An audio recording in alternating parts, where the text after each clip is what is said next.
Hobby divers, Mark Stewart and Sarah Robinson never imagined their weekend dive would turn into a nightmare that would make headlines across the marine world.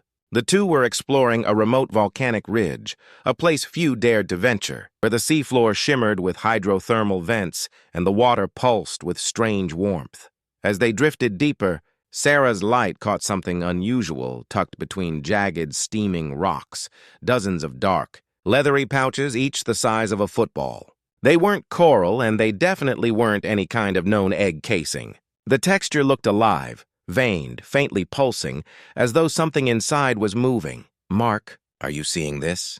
she asked, her voice trembling through the comms. Mark floated closer, filming the eerie cluster.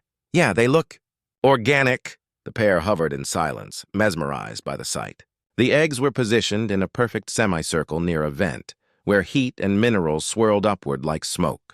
It was as if they were deliberately placed there, incubating in the volcanic warmth. Back on the surface, they immediately forwarded the footage to a marine research institute. The scientists were baffled. No known species in those depths laid eggs like that, especially not so close to extreme volcanic activity. The researchers urged them to return for a sample before the environment shifted. 2 days later, Mark and Sarah descended again, this time with collection tools, containment tubes, and reinforced lights. But as they reached the same coordinates, the scene had changed completely. The seafloor looked disturbed. Sand and silt hung thick in the water, and several of the leathery pouches had split open, torn from within.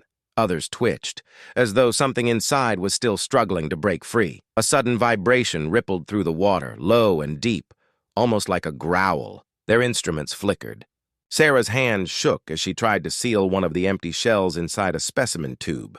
"Mark, something's moving," she whispered. From the edge of their lights, a pale, massive shape stirred. At first, it looked like part of the seabed itself peeling away, then it rose, slow and deliberate, its surface glistening like translucent skin stretched over muscle. Two enormous, glassy eyes reflected their lights. The creature was unlike anything catalogued, a grotesque fusion of eel and manta, its tendrils trailing like smoke in the dark water. For a long second, nobody moved. Then the creature opened its mouth, a circular, lamprey-like ring of teeth, and the water around them roiled.